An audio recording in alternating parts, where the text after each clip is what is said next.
you're probably gonna think I'm crazy. But I have the voice of a 90-year-old man stuck in my head. The best single thing you could have done on March 11th, 1942, when I bought my first stock, was just buy an index fund. But if you put $10,000 in an index fund that reinvested dividends, and it would come to $51 million. $51 million. $51 million. This is an important decision. Going with the wrong instrument can cost you money, which is why I created so many different graphics for you. This isn't my first time making this video. I made it in 2020. I made it in 2021. There was always something missing. I just couldn't figure it out until now.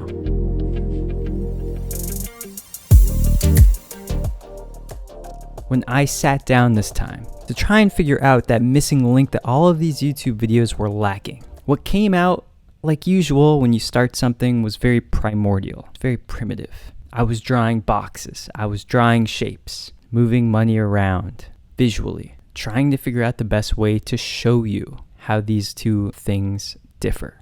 And it didn't work. It came out looking like it was made by an 8-year-old. So I scratched it and I went back. There you go.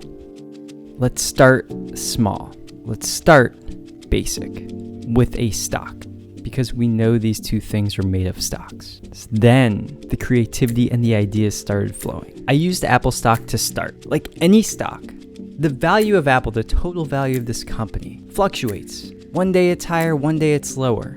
On average, it's gone up a lot over the past 20 plus years. Now, when you're buying a stock, you're buying a piece of Apple. So if Apple is a puzzle, you're buying this little piece. And so if this piece is worth $188, it's fluctuating the same way.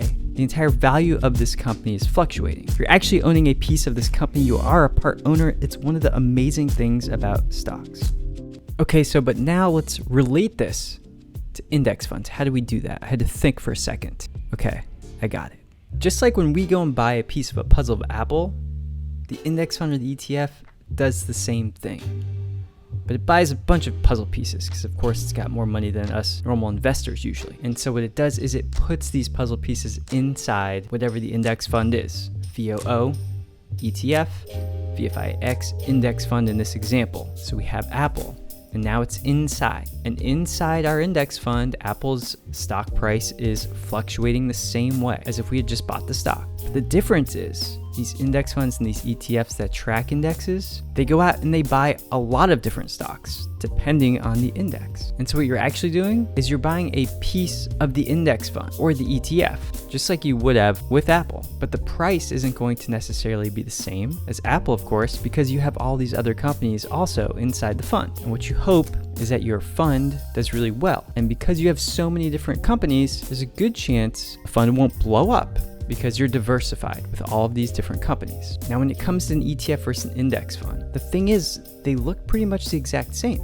VOO, the ETF, $443 per share. It invests in all the 500 companies that VFIAX invests in, which let's say it's $446 per share. They're so close. They invest in the same stocks. What in the world is the difference? So I had to regroup again. You know, it's not easy showing you all how these work visually, so I had to think. Came up with a couple ideas, went back, and what I decided was I want to show you further just how similar these two things are. So on the left, ETFs like VOO, and on the right, mutual funds like VFIAX, which are actually index funds, but they're also considered mutual funds. Their sole purpose is only to track the S&P 500 index. These two specific funds, that's their purpose. They don't do anything else except track this index. All buys, all sells, every dollar that goes in and out of this fund, the whole purpose of this fund is to balance this index and to track it. So when the S&P 500 index goes up, your money goes up the same amount. When it goes down, your money goes down the same amount. So when we go further, how do we break down ETFs versus mutual funds? For ETFs, there are active ETFs. And for mutual funds, there are also active mutual funds, meaning that fund managers, they go out and they buy specific stocks based on what they think are the best stocks. They try to beat the index, like the S&P 500 that we talked about. We're talking about these passive index funds and passive ETFs. They do the same thing though. They try to match the index.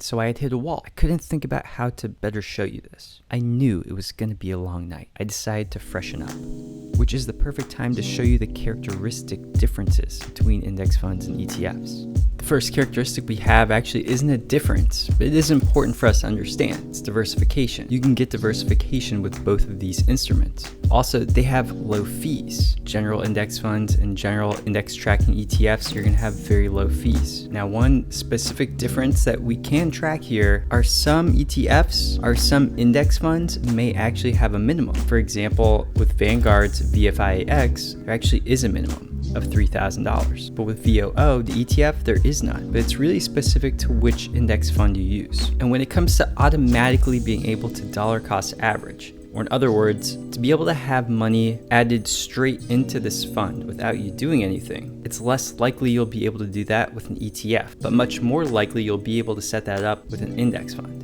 This will usually depend on your broker. Also, when it comes to taxes, ETFs can have a slight advantage because of their structure. Usually, this will be very minimal, but it is something we should mention. But now I'm out of ways to compare these two. And I know you feel it, you're not there yet. I know. So I still need to think. So as I stared out at the Manila skyline from my condo, I decided the best thing to do at this point was to look at some of the most popular videos on index funds versus ETFs. So with these glowing orbs of the Manila skyline as my background, I watched video after video of the most popular videos on this subject of index funds versus ETFs. And what I came to the conclusion of is that they were all doing the same thing I just did. They're all going through the characteristics and comparing these two different instruments. I will give myself credit on the first part though. Those charts were pretty good. Feeling exhausted and defeated, I needed to tackle this in the morning. When I woke up, I felt fresh, but I still didn't know what to do. But there was a spark. There was something there. I felt like I could almost touch it. Like it was right in front of me, but I just couldn't see it. I didn't know what it was. And then, it turns out, it was staring at me the whole time. I just needed to follow the money.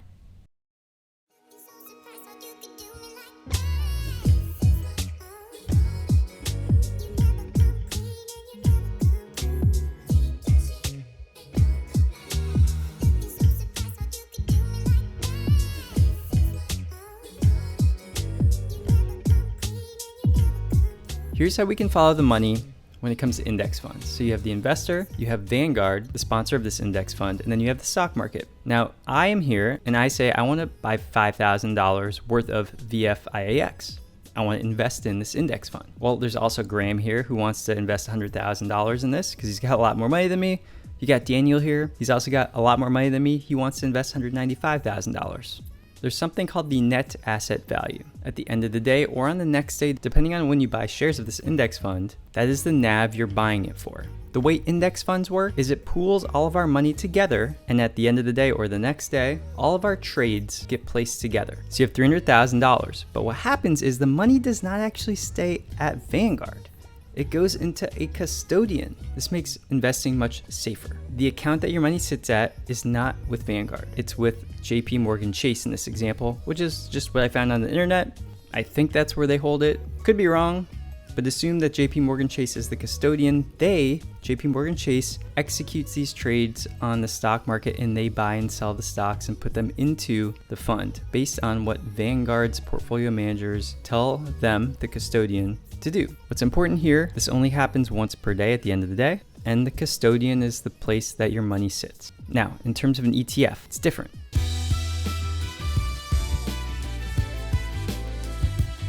You have the investor, me. I go through my broker. Let's say my broker is Charles Schwab or Vanguard, whoever it is, and I say I want to buy VOO. I want to buy $5,000 worth of VOO. My broker sends my order. I don't have to wait to the end of the day, like with the index fund. There's no pool of money or anything like that. On the stock market, I'm now paired with an investor, Graham, and he goes through his broker and he wants to sell 20 shares of his VOO, and it's $5,000 worth of VOO. Our trade is paired on the stock market. It executes, he gets his 5,000, I get my 20 shares. It's done. But here's the question. Index funds have so much time to balance out the portfolio, right? In other words, to make sure all the stocks that are inside the portfolio are the correct amount of money that people have invested inside the fund. How do ETFs do this so fast? It's got to be extremely hard, right? So what they utilize is really the economics of, well, let's say profit. Someone at some point in time realized a financial institution can make money off of ETFs. I'll show you how this works. You have the VOO ETFs trading on the stock market. That's where Graham and I went to buy and sell shares of VOO. Now, there's a custodian. Our money, again, is still at the custodian, JP Morgan Chase in this example. Now, the net asset value that we talked about in index fund, here, there's something additional. You see, the ETF can trade at a premium or a discount. And when this happens, there is something called an authorized participant that is allowed to work with the custodian of the ETF to keep the ETF balanced. How this works is there is an economic incentive for the authorized participant. So let's say if the ETF is trading at $401, but really all the underlying stocks are only worth $400, well, the authorized participant will buy stock in all of the companies equally, and it will sell all of those stocks to the ETF custodian. These are called creation units. And what will happen is the custodian will sell shares of the ETF back to the authorized participant. By doing so, this authorized participant now made some money. And then the reverse is also true. If the ETF is trading at a discount, the authorized participant will sell its ETF shares to the custodian and buy back all of those 500 different companies in the case of VOO. This balances out the ETF. This is what I think is missing, the dynamics and the operational structure that goes into these different things. I'm no expert in this. I had to do some research, but this is what happens in the background of your funds. And if you want to learn how to potentially become a millionaire with just 3 ETFs or 3 index funds, probably should watch this video right here.